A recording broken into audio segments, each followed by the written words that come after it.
नमस्कार, मेरा नाम रेखा सिंह है और मैं मुंबई महाराष्ट्र में रहती हूँ। सबसे पहले मैं गृह स्वामिनी पत्रिका और इससे जुड़े हुए लोगों का दिल से आभार व्यक्त करना चाहती हूँ, जिनके सौजन्य से आज ये मंच हमें प्राप्त हुआ है। उन्हें हमारी ढेर सारी शुभकामनाएं। मेरी कहानी हरीश नामक एक युवक की है जो बिहार के एक छोटे से गांव में रहता है। हरीश अपने किशोरावस्था में ही गांव के एक चाचा के साथ मुंबई चला आया था। पिता गांव में ही एक छोटी सी परचून की दुकान चलाते थे और थोड़ी बहुत खेती भी थी, जो पारिवारिक बंटवारों के बाद सिर्फ 5 बीघे ही रह गई थी। 3 भाई, 2 बहनें और माता पिता के साथ कुल 7 जनों का परिवार था और आमदनी बस इतनी कि 2 जून की रोटी जुड़ जाए बस। पढ़ने लिखने में भी हरीश का ज्यादा जी नहीं लगा था। परिवार के कुछ लोग मुंबई, दिल्ली जैसे महानगरों में बेहतर जिंदगी की तलाश में बहुत पहले से ही निकल पड़े थे, सो हरीश ने भी मुंबई की राह पकड़ी। शुरुआत में अपने चाचा के साथ ही वह उनकी धारावी की फैक्ट्री, जहां वो काम करते थे, जाने लगा। मुंबई के धारावी मोहल्ले का नाम उसने गांव में भी सुन रखा था। यहां आकर लोगों की दिनचर्या और गति देखकर वह भौचक्का था। सभी मानो किसी अदृश्य अनजान सी मंजिल की ओर भागे जा रहे थे। हरीश के भी अपने सपने थे, सो धीरे धीरे वह भी इसी दौड़ में शामिल हो गया और खुद की अपनी एक जगह भी बना ली। अब तो अपनी तनख्वाह में से कुछ रुपए प्रति माह वह घर भी भेजने लगा था।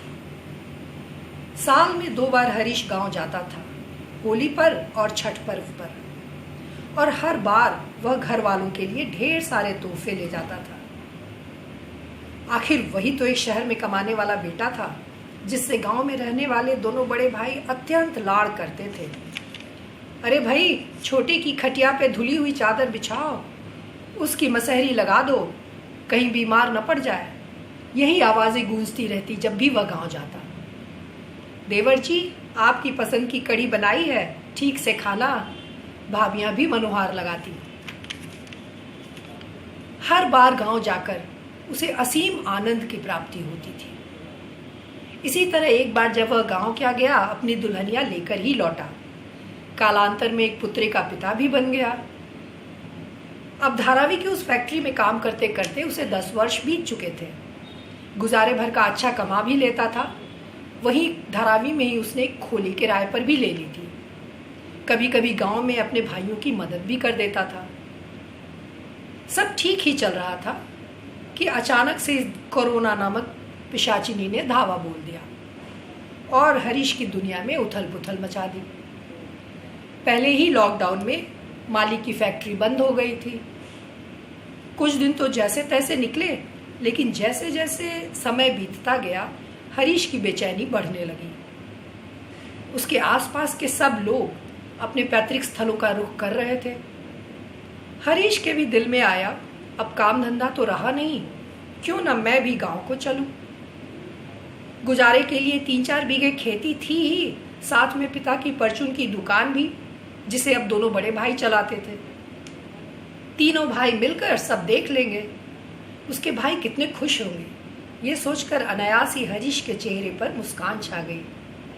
पिछली बार जब वह पत्नी और बेटी के साथ घर गया था, तो आरुषि तो मानो सबके हाथों की गुड़िया ही बन गई थी।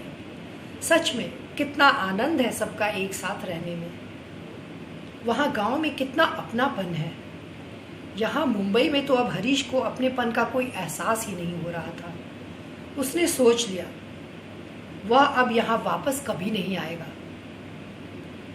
यह निश्चय करके हरीश पत्नी और बेटी के साथ मुंबई से निकल पड़ा। किसी तरह बस, ट्रक, ट्रॉली और पैदल की सवारी करते हुए 8 दिनों बाद गांव पहुंचा। परेशानियां झेलने के बावजूद वह गांव पहुंचकर काफी उत्साहित था, किंतु आशा के विपरीत यहां उसे देखकर कोई बहुत खुश दिखाई नहीं दिया। हरीश ने सुन रखा था उसे 14 दिन सबसे अलग रहना पड़ेगा। गांव के बाहर ही उसे रोक दिया गया। परिवार से भी कोई मिलने नहीं आया। हरीश ने सोचा शायद संक्रमण के डर से परिवार ने दूरी बनाई हुई है। अच्छा ही है, सावधान रहना ही चाहिए। 14 दिनों बाद हरीश अपनी पत्नी और बेटी के साथ घर में दाखिल हुआ, लेकिन घर का माहौल देखकर उसे खटका सा हुआ। सब कुछ बदला बदला सा था। भाइयों के व्यवहार में वह दुलार, भाभियों का वह स्नेह, सब नदारद थे। एक अजीब सा तनाव था माहौल में। हरीश को कुछ समझ नहीं आया और चुपचाप पत्नी और बेटी के साथ अपनी कोठरी की ओर बढ़ गया।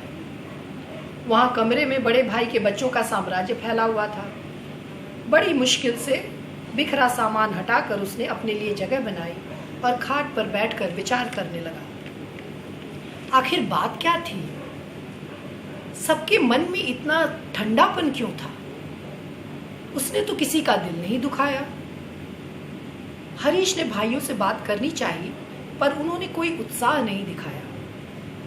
2-3 दिन ऐसे ही गुजरे।